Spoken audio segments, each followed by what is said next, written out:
Alright, hey, hi, hello. How's it going, guys? My name is ZetaRayZod and welcome back to more Suzerain. Before I begin, be sure to like, subscribe, and get that bell on so you stay up to date on all my latest videos.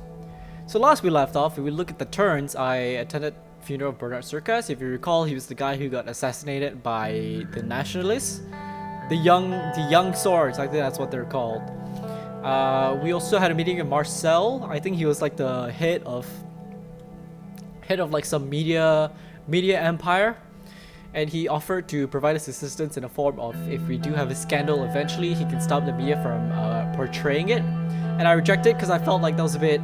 Yeah, I mean, I want the media to be independent, so I feel like it didn't really make sense for me to accept his offer.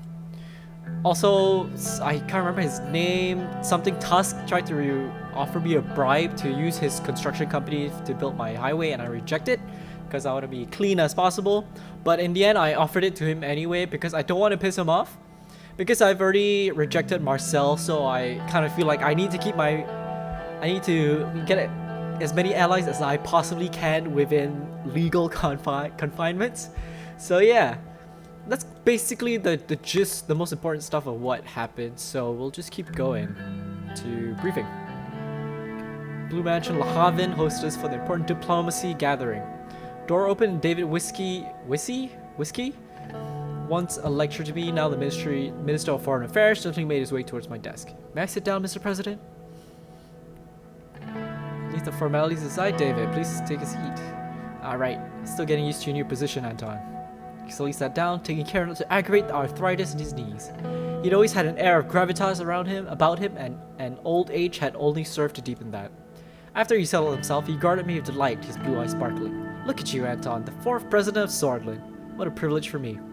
I still remember the first day he took my class at the Le Havre School of Economics. Somehow the inexplicable ebb and flow of life has led us here.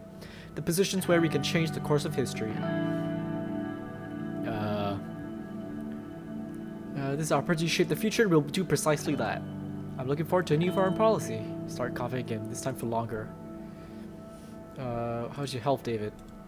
Oh, I haven't had any big complications except the usual, after that heart attack earlier this year.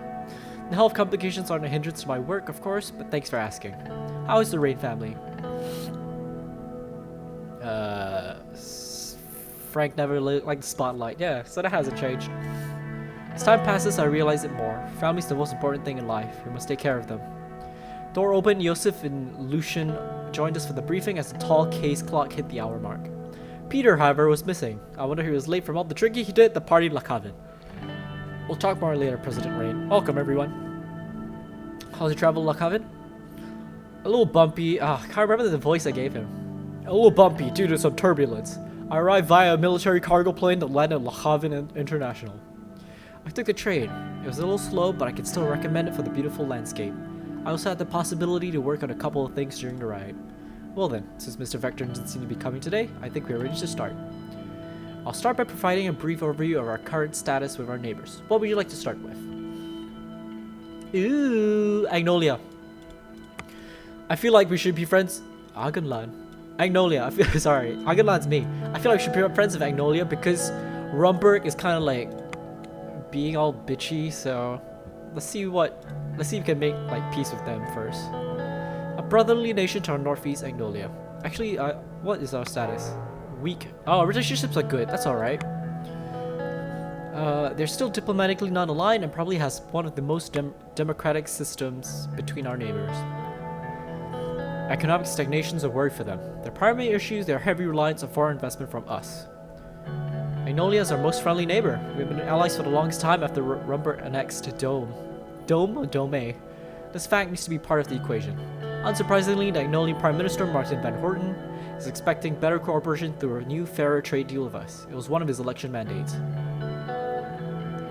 More comprehensive trade deal sounds beneficial to all sides, yeah. Both sides could gain from it, but Agnolia has more to win than us. They want to protect their weaker industries, which are profiting from selling our goods to. Additionally, the latest numbers indicate that currently 1 million Agno-Swordlish citizens live in the Anglin region of Swordland, which creates a link between foreign policy and our international affairs. These people have suffered socio-economically, which led to crime and other problems. In addition, a relaxed immigration policy was one of Magnolia's main requests, which is unacceptable. Most of the migrants in our country haven't even assimilated into Swordish culture. Adding more won't help. I wish they could be a bit more specific. Like, relaxed immigration is a double-edged sword. Sure, maybe you could get like better skilled employees coming in, and you could like have better relationships with the neighboring country, but like at the same time, if you want to open it up, you could open it up to other like not so good stuff as well, like maybe smuggling, you know. But I'm saying I'm supportive for now.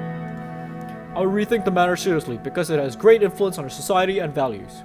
We should remember that we promised to keep our immigration laws relaxed in election campaign. Cool. I don't know about Voxland. Voxland? Which one's Voxland? Ah, okay. Our cousins of old across the Markian Sea wishes to have good relations with us. As we all know, Voxland is a socialist republic aligned with United Cortana. They're an important regional player. Oh no. That sucks. It's also the most significant sea power in Eastern Maricopa. We had hostile relations with them after several wars in the 19th century, which we wouldn't want to experience again. Recently, the relationship has warmed up thanks to Emmerich Heigl. As a result, diplomatic talks can be conducted in the future.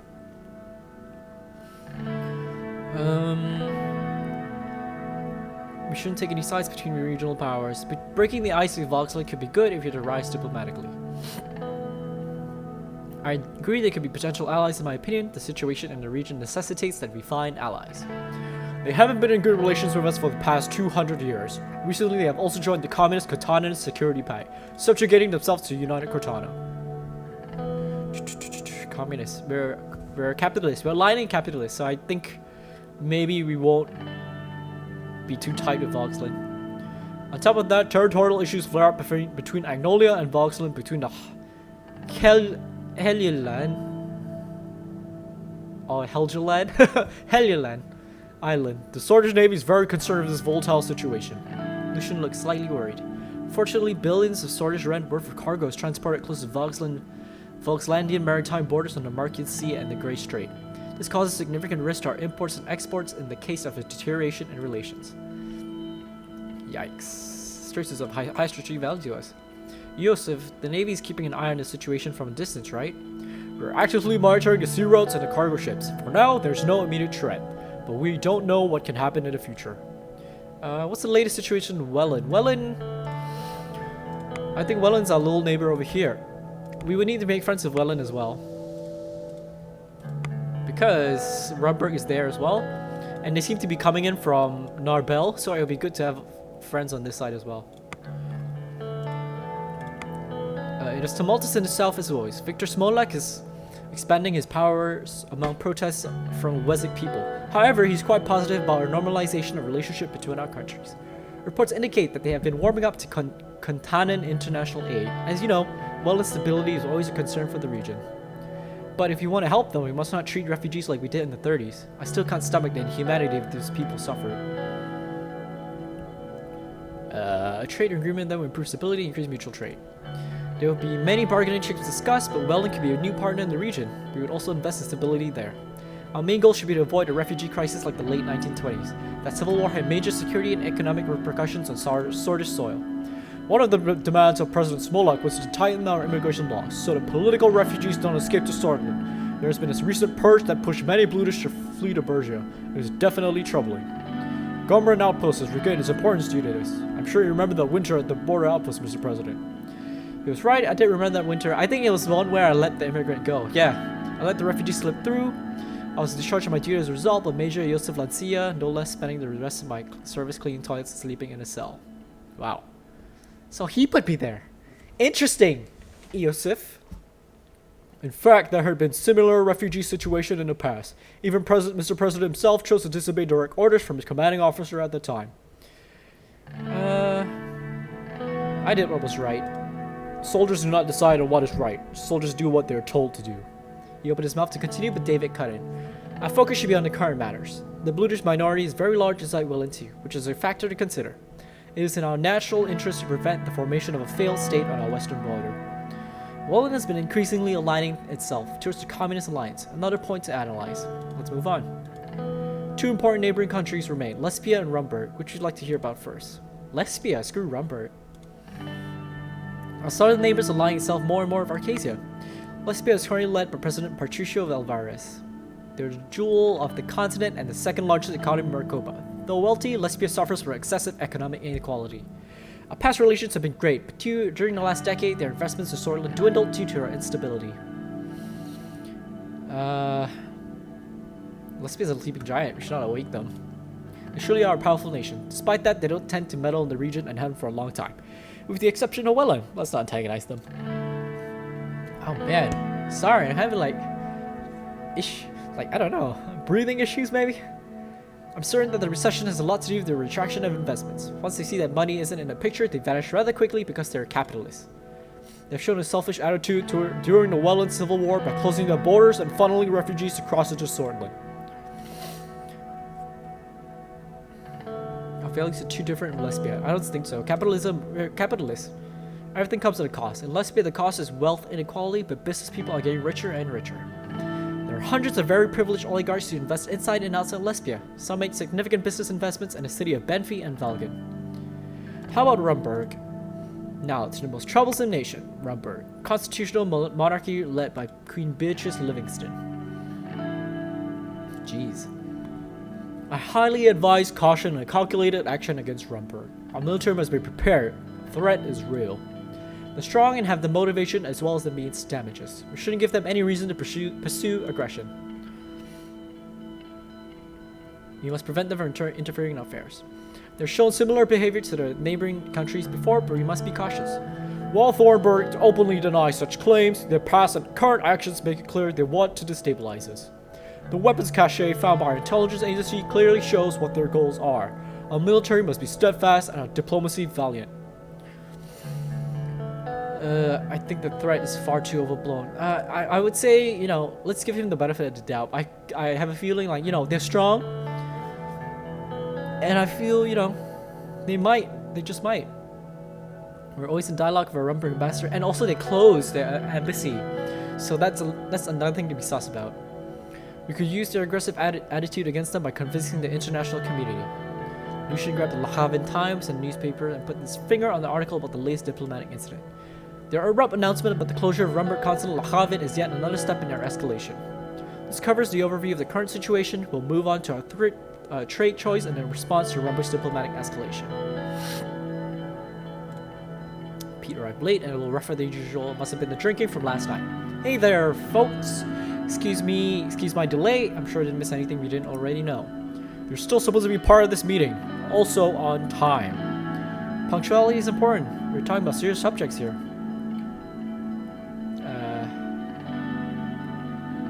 You have a point, Peter. We should have. I'm not gonna protect Peter. We have to, we have to be a united front. Excuse me, it won't happen again. Good. The Vice President will be part of the trade delegation, so it's great to have input on that subject, but also on the Rumburg incident. There are two issues at hand. Which topic should we tackle first? Let's talk about trade negotiations. I kind of want to see who we should friend. Our primary goal will be to successfully sign a trade agreement with one of our smaller neighbors. We have two options with our trade initiative. Start of our negotiations with our old partner Agnolia and form a new cooperation with Welland. Let's talk about Agnolia. First off, the reason behind this option is more diplomatic than economic. Although of course we can't forego the added economic value. Agnolia is an old ally and a valuable trade partner. The point we're at with the earlier negotiations is around the steel trade. They're demanding that we buy the steel for a higher price. I feel like I should write this down, right? Agnolia. Whoops. It's my caps on. Agnolia. Higher price for steel. I feel like I'm not gonna remember this. I'm gonna be like, what? What do they want? They don't want high price for steel? Steel is far too unbalanced as it is. Their second main demand is a privileged access to our agricultural market. If we were to fulfill their demands, in return they're offering a full alliance with Swortland against Rumburg. Looking at the current advances of Rumburg near our borders, having a coalition against Rumburg would prove extremely useful. Obviously, there'll be consequences for entering a full alliance, mainly the issues around Helly Island.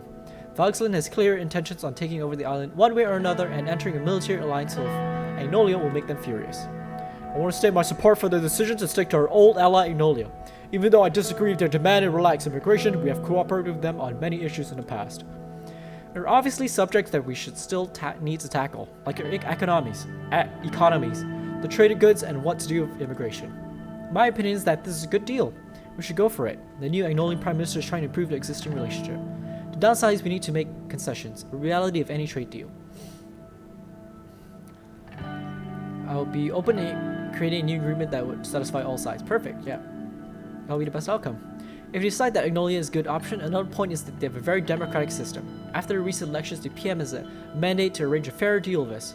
Martin Van Horten also is an avid supporter of relaxed immigration. Since we said we'll keep the immigration relaxed, it will help us. Starting the highway construction in Augenland plays a part too. Regardless, if we're going to increase our regional influence to previous levels, we might need to make amends with our neighbors. Ultimately, the decision will be up to you as always. How about Welland? Ah boy, the drilling again. Sorry if you can hear that. Dealing with a fractured country like Welland has its positives and negatives. Although it would be lucrative in short term, there are risks associated with dealing with such a country. We're proposing co-investment projects and a no-tariff agreement. They're also offering oil in return for attracting foreign capital interests from Switzerland. However, it is possible that there will be international ramifications of getting closer to a country like Welland. All in all, this is a very lucrative deal for us, but we need to think about the consequences. I certainly don't support the decision to become friendly with Welland. We carried their burdens for decades. The migrants flooded our countries and now they're expecting a deal from us. Maintaining influence in Welland can prove useful. Yes, it is risky, but think about our influence on an underdeveloped region like that. We could also sell more products and enter the market easily. I'm of the opinion that it's simply too risky. Yes, we would gain resources and immediate capital, but I'm afraid of the consequences. You may be right, it's risky. I tend to agree. If you wish to go forward with the deal when the time comes, there is a topic of immigration to consider.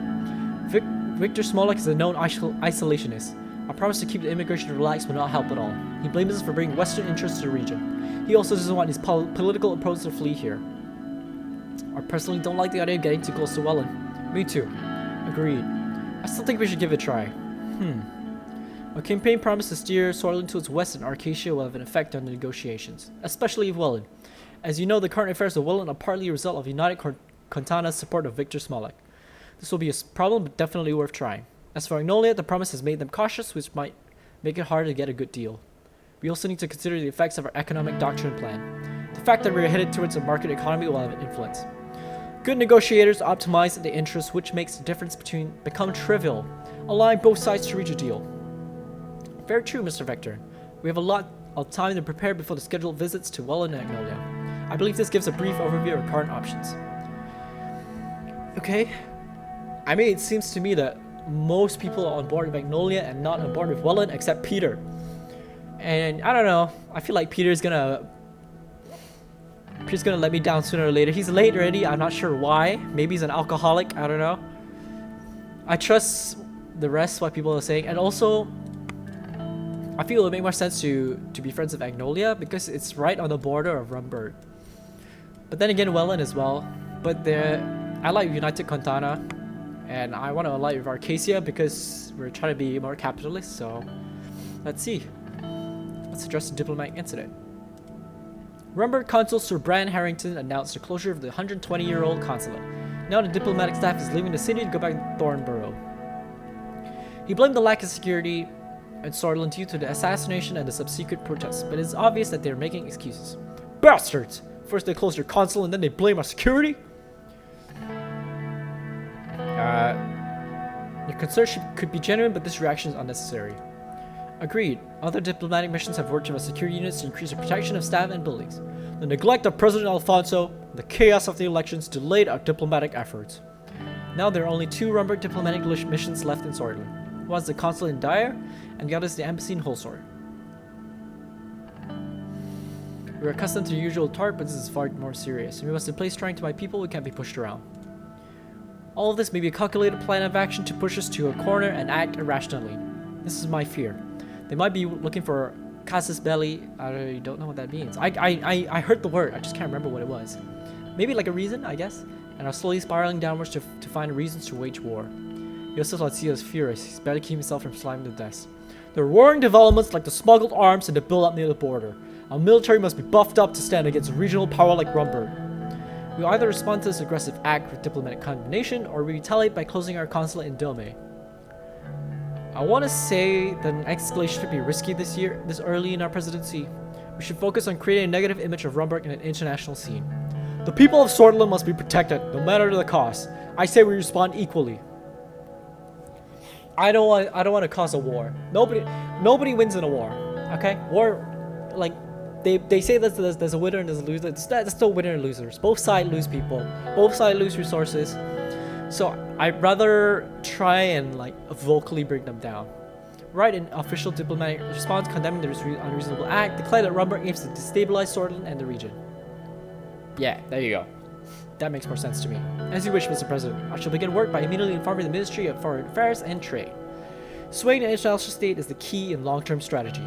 I wish we had reacted more strongly. If we don't confront them, they will keep escalating the situation. I, on the other hand, am glad we're taking the more cautious road. Our trade delegation will begin work towards the end of the year. We expect a final negotiation and a signing to happen next year. I'm very much looking forward to visit Stallport and Raklowitz with party animals like David and Simon. Haha. Peter laughed. Yosef narrowed his eyes and stared at him. Well, that concludes our meeting, Mr. Rain. Thank you all for coming. I'll take my leave then. Sir? Being concluded. Okay. Tough. I really think that a diplomatic step would make the most sense right now. If we declare war, we are not strong enough, and we haven't established a relationship with the other bordering nations just yet. So I think like declaring war would not be a good option. Read the report. Young Swords, connections to government. We have been investigating truth. Not able to find any leads. Investigation ongoing. Okay. Nothing else? What is this? Briefing results of the Reform Committee. Okay. Reform Committee. Is it this the Constitution, is it? We'll be changing the Constitution. I'm not gonna read this part. I'm gonna read the voices, but like this part you can read yourself. You can pause if I'm going a bit too fast. Getting louder. Yep. Hear results. Okay, Lucian. Good afternoon, sir. Arrive exactly on the hour mark again. His punctuality could almost be described as obsessive. Good afternoon, Lucian. The other option was like, you just waiting behind the door, waiting to come in, man. We should begin the meeting as soon as Mrs. Mornia and Mr. Vice President arrives. We finally have some results from the Reform Committee. How does it look? Well, the situation is quite complicated, but I'm sure we will make it work, just like we accomplished many things before. We'll go over the details regarding the new constitution in the meeting. A few minutes later, Peter and Nia arrived. Short chat. Okay. There's a lot to talk going about the future of this process. Let us begin to tackle the points of contention. Mr. President, our committee meetings were really fruitful, and we already started working on the constitutional draft together with the reformist. They demanded a little too much, but I've had success with Franz Richter to create a realistic draft that could potentially go through the Supreme Court. A little? They demanded to rewrite the whole constitution. The requests were definitely not outrageous, just not realistic in today's circumstances. Just because it wouldn't pass the assembly, nonetheless, I'm glad we are reaching the common ground already. If we can reach an agreement with the reformists, we will be very strong in the assembly to propose the change. Can we reach a two? I'm not concerned about the assembly, because if we are working the reformists, assembly's not my concern. It's the Supreme Court. They are the biggest obstacle. Even if we pass the assembly, the Chief Justice will do his best to block our amendments. We need at least 6 of the 11 judges to vote for the proposal, but Mr. Hawker has enormous influence over the judges. Yeah, he's the main guy. We should reach out to the judges in secret. Some of them might be willing to break rank to support us. All means are to be considered in order to succeed. Neo was taken back by the statement. Oh. According to the Constitution, I'm a member of the Supreme Court, which means we really have 1 vote. 2 of the judges are friends of mine and have similar opinion about the reforms. Consider them with me. Okay, so who else? I'm sure the rest could be bright. I'm not gonna say that in front of Nia. Nia is so like justice-centric. Who else would be willing to support reforms? I think Judge Edmonds can be persuaded, and an extension Mr. Dalton and Mr. Martin. They weren't really blinded by the solace ideology. Yes, those two seem to be working directly with the Chief Justice Hawker. I think I said Cheese Justice. If we can get to Isabel Edmonds, we might get the 6 votes needed. That's our best bet. Can we reach a 2/3 majority in assembly? If you can get Franz Richter to vote with you on this, our only problem will be uniting our own party. We'll never be able to get NFP to work with us. I figured. We need the majority of 130 seats in Assembly to vote in favor. With PFJP's full support of 70 votes, it would easily surpass the needed 166. But it will be tough to unite the USP with all the divisive wings that has formed. We must make them follow you loyally. It will convince the leads. I'll be clever. This guy is always causing problems. I need to deal with this guy. And his reforms are going to be supporting you. He's already weighed in heavily in the committee meetings. Oh, Albert's good. Considers to be tough to break, and was a soul still living strong in the party. How many votes do you have? Considers have around 40 seats. There are many unaligned people, and some of your loyalists might decide to show the true faces too. So we need as many of the conservatives to support us, and there's only one person who's key to make them back us. Gloria Tori. Okay. She was respected by the Solis, should be our biggest obstacle to the assembly, and her demands will be extensive. I also have reasons to think she might be in Orso's pocket. She'll be tough to break, but we need her help to get the conservative support. What are the demands? We should run down each of the main demands of the committee and get your input first. Mr. Mornia can explain them further. We'll start with the first red line. The new constitution will fix the loopholes regarding the president's absolute veto powers. Even though Mr. Richter put on a whole show about why veto should be completely be removed, the committee has almost unanimously agreed on fixing the loopholes, thus limiting presidential vetoes. My suggestion is to add a clause detailing the methods the assembly may override a veto with some sort of supermajority. One person should never be able to block the rest. This will not be allowed to dictate the negotiation. The loopholes give the president too much power. Veto should be removed. I don't think the veto should be removed. The loopholes give the president too much power. Whatever you decide, it's important to get a balanced picture. We'll be making history by changing the 29 Constitution of Seoul. The second one's about the judiciary. The new constitution will remove the Supreme Court's right to vote on legislation. This is yet another point that was unanimously agreed on by all parties. Tarkin Seoul established this rule to protect his 29th constitution. We all know most of his judges are still his pawns. Constitutional amendments will still be very difficult to accomplish with a reform like this, particularly because we will keep the two-thirds vote system to be able to propose a change. However, the judiciary will not have the final say in the amendments. Can't disagree with that. Glad to hear it. Apart from those two critical points, they have other major demands. They want to reform the appointment procedures of the ministers. Mr. Richter clarified that the assembly should have a say in the formation of the council of ministers. That is something the majority in our party also supports. Oh, Mr. Richter also talked about abolishing the member of honor rights of Tarkin Seoul that gives him absolute immunity and makes him a permanent member of the assembly. Oh, that one's a controversial one. I thought the USP would like that. Immunity of the justices, the impeachment of the president, limiting the power of the presidential decrees, all this came up during committee meetings. Yes, reformists expect big reforms while our faction and USP are not very keen on pushing changes that are too great. I like to keep everything in the middle ground is the safest bet. No need to agitate anyone too much. I think they have valid concerns. Let's keep middle ground for now. I'll keep working with them and keep you updated, Mr. President. Well, regardless of what Mr. Rain decides, we'll need to work together to push this agenda. Now we have a better picture of your intentions, sir. I'll start reaching out to my contacts to make a draft that works for us. I'll present your input to the committee. In a few months, you should have a draft on your desk to make final changes yourself. I think this was yet another fruitful meeting, sir. Oh boy. Thanks for meeting, everybody. Thank you for your time, sir. Thank you, Anton. You have my support, Mr. President. I think this is where we'll call it, sir. Have a good day. Tough. Oh, a lot of decisions are so tough to make. Construction highway will be starting next month. My budget is 0. I hope nothing else comes up when I have to work on a budget. Okay, department. Orso's coming. God dang it. Sign a dozen of them. Close my eyes. Okay. Chief Justice wants to speak to me, of course. Take a moment to relax. Let's not, no vices. Thousands of shimmering lights and a whole sort of skyline were mesmerizing. Suddenly, I heard a knock on the door. It was Lucian. Good evening, sir. Good evening, Lucian. I'm sorry that I couldn't explain the situation to you in detail earlier, sir. The Chief Justice insisted on seeing you this evening. I do not know what he has to say, but it will probably be about the new constitution. He'll be coming shortly with Judge Mr. Garasi. He's an old guard too, isn't he? I think he's here to test the waters. agree. They'll probably try to get you to their side. We should... There are 3 knocks at the door. You should check this watch. She looked rather worried. Why, are they early? Good evening, Mr. President. It's great to see you. Evening. Welcome, Justice Garassi and Chief Justice Hawker. Good to see you indeed. Gestured to the sofa in the office. May I? Please. We all took our seats. Okay. How are your first couple of months, Mr. President? I hope you're faring well. Thank you. It's very busy, but I'm doing good. It will only get busier, yet I think you're doing a good job so far. Considering all that's happening around us, with the shootings near the palace and the soldiers on our borders.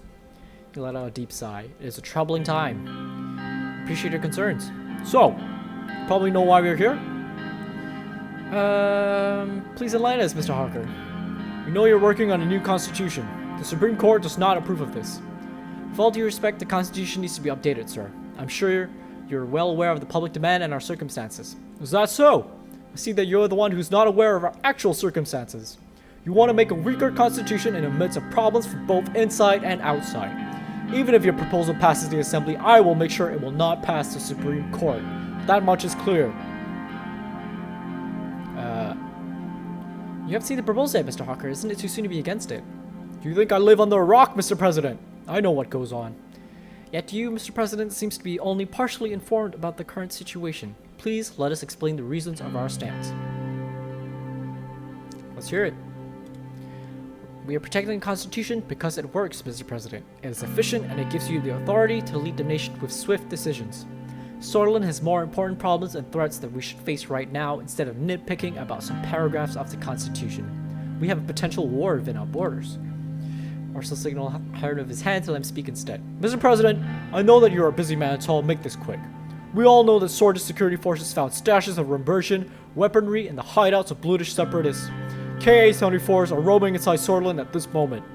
As much as Rumberg poses a direct threat, now it's clear that they're also intervening in our country and weaponizing our minorities against us. It is not unprecedented to think that the Blutes will start their terror again with their new toys. Not to mention the fights that broke out between the left and right wing after the shooting of Bernard Surcos. Communists are rising with the support of United Quintana. The chaos is imminent for Sutherland. And sadly, we don't see the administration taking the necessary precautions. You said you will not focus on military during your term. Under certain current circumstances, that cannot be tolerated at any cost. We're taking the necessary steps, no need to worry. We hope that our police forces and our military is adequately funded during these times of conflict. But regardless of that, are you also aware that the armed Blutish separatists have direct connections with the Workers' Party of Blutia?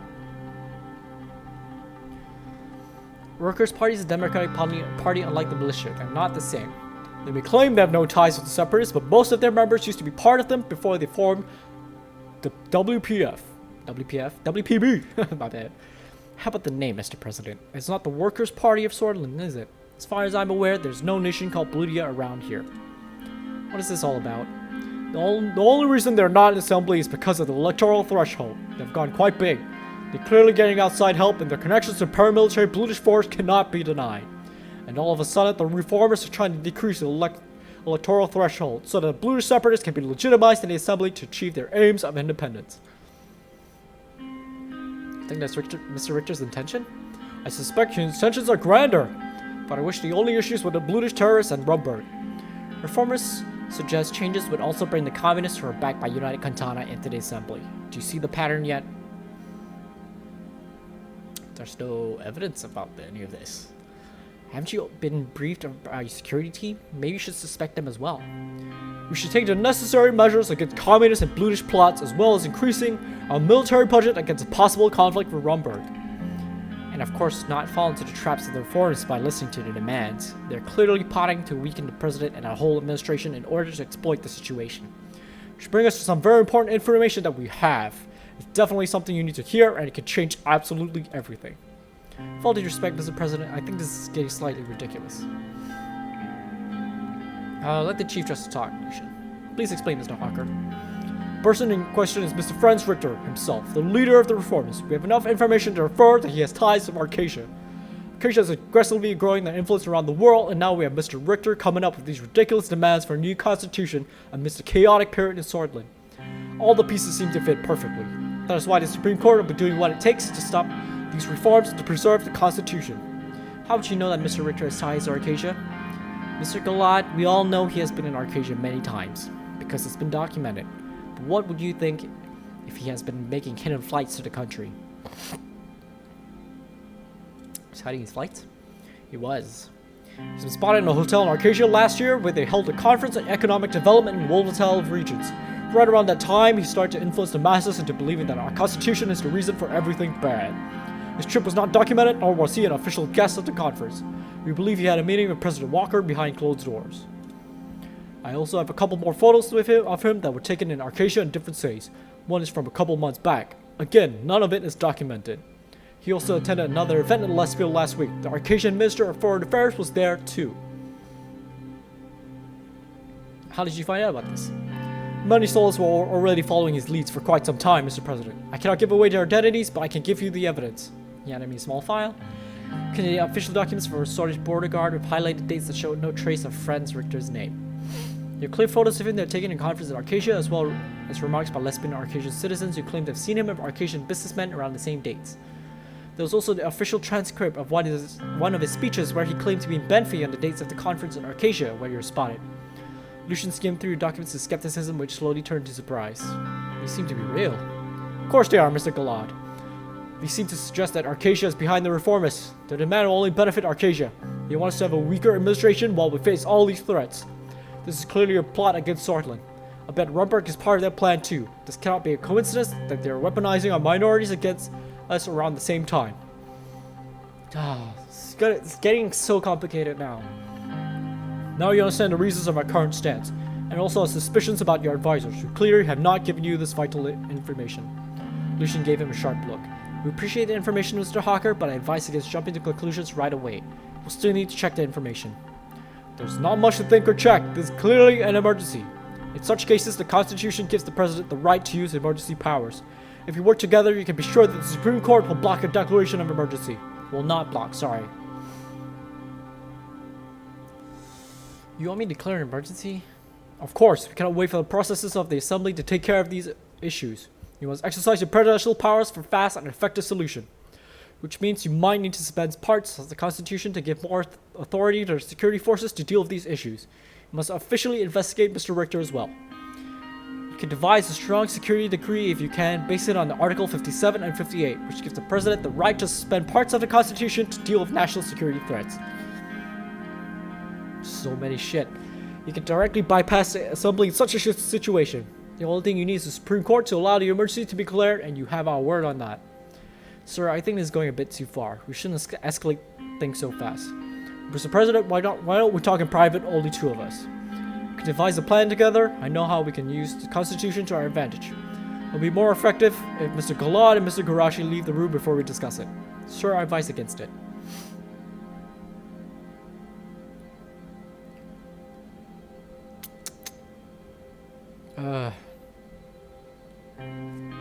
This is tough.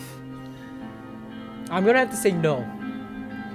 Why is because, number one, I promised the people that I'll change the Constitution. Number two, I did promise that I would take a more democratic approach to our country, and it seems to me like he's trying to prevent that from happening. Sure, maybe France is trying to work with Arcasia, and I don't mind because my original plan was to work with Arcasia in the first place anyway. So I don't really have that much of a concern. But definitely, I don't think I'm gonna have to accept because, like I said, it goes against what I promised. So I'm sorry they will be cooperating, Mr. Hawker. Even though you're aware of the national security threats. You're making a big mistake, Mr. President. We will not allow you to succeed. Gentlemen, I think it's about time to end this meeting. Well, thank you for having us, Mr. President. Have a good evening. They both left the room without saying anything else. That was not good. They clearly tried to threaten you. Well, we have to make sure our reforms will pass the court. Or so we'll be doing whatever it takes to damage you. We need to be careful. There's so many old guard sympathizers in our party. We can't let them divide our party. And he will definitely try. Shit. Oh, I'm done. Trials of democracy. Oh shit. Here we go. Nothing's happening? It's loading, that's why. Oh boy. Let's read this stuff. Thousands of books. Right. Set it on fire. Yikes. Okay. Swords. Ay. They're still fighting.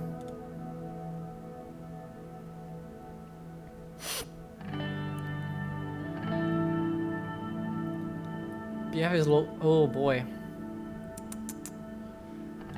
I don't want to fight them. I mean, if they're fighting for their rights, I don't mind giving them the rights, their rights. Take another hit. 60%. Rotting. God, man. Lack of buyers. Oh wait, is there something else over here?